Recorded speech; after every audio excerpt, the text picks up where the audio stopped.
Can you let me have some fun this time? Suit yourself, let's work with me.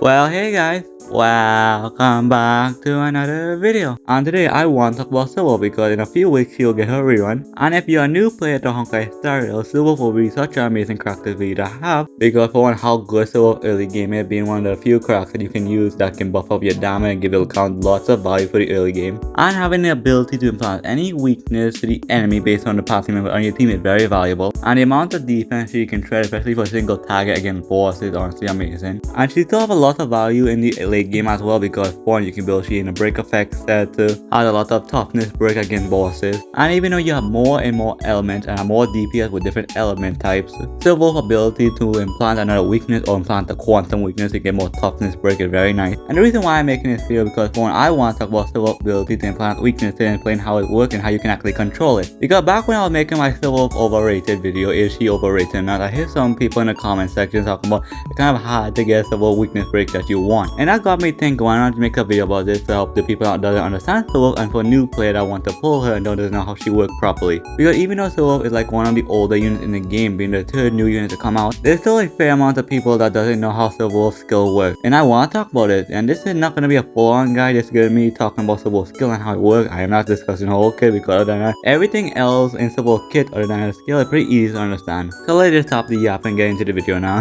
So when you use Silver's skill, you basically, she implants a weakness. How that weakness is calculated based on what elements you have in your party. Like if you have 4 different elements, you have quantum, electric, wind, imaginary, and you want electric, it's a 25% chance you can get electric and another 25% to get the other elements as well. And once Silver implant that weakness, also decrease the element resistance by 20% at level 9, but also decrease all resistances by 9.6 I think at level 9. At level 10 it can be higher of course. And that basically Silver's skill in a nutshell. And if you're using 4 different elements on your team and you're trying to get one specific element on the enemy that doesn't even have it, it's like obviously going to be kind of an RNG based to get that element you want. And obviously you might get it, you might not get it, it will suck sometime for sure, but here's how you can actually control it. And how you can actually control which enemy gets the correct weakness break you want, you can actually control it based on the enemy you're fighting, based on the character you choose to fight that enemy with. Let's take for example a deer in World 7 of the simulated universe who is weak to quantum, ice, and fire. And way before I got my Jingle on my account, my go-to was blade all the time, and how I would always guarantee to get a wind element break on the deer is simple. I use character that can already shred the deer's shield. Because let's say I already have an ice unit on the team, Silver is not going to implant the ice weakness break because one, the deer is already weak to ice. And the thing that I use to beat the deer with my blade team is my Fusion, Blade, Silver, and Pela. And since Pela, Silver, and Fusion can already hit the shield, I can always guarantee getting a wind element on the deer. So you can 100% control it, but going to depend on a lot of stuff, the enemy you're fighting on the character you have on your account. But obviously we're thinking over the other way around. What if you just want a quantum weakness break so you can always guarantee to use the break effect Silver set? Well, simple. Let's go to simulated universe World 3 and the Japard boss fight. He is weak to physical, electric, and imaginary. So what you do is your DPS needs to be the element that Japard weak to, so you can guarantee to get Silver to implant the quantum break. So how I went around this because one, I use Fusion, Tingyun, Silver, and Genuine, which guarantee means I can get the quantum element implanted to Japard. Like another example, if you use Link, Clara, Tingyun, and Silver, and that can definitely guarantee you can get a quantum weakness break on Japard. Like it's not hard by any means because one, it's very easy to do. Like it's very easy to implant any weakness you want on your own turn and you can control it for sure, but it depends on what character you have on your account. Like one way you can go around it, you can like full on mono team with 3 elements with Silver. They're basically guaranteed to get the element that you want. Or you can go something like 2 quantum, 2 fire, 2 quantum, 2 electric, 2 quantum, 2 1, like you get the gist what I'm trying to say. With more and more characters you get on your account, it's more easy to control what element you can implant on the enemy based on the enemy you're fighting and based on the character you have, as I keep saying over and over again. But obviously that's just a piece of Silver kit because one, the amount of defense she can decrease and all that stuff. But honestly, I don't really care if she can decrease defense because one, I absolutely love the fact that she can plant elements to other enemies team based on the character you have. I love that for sure because one,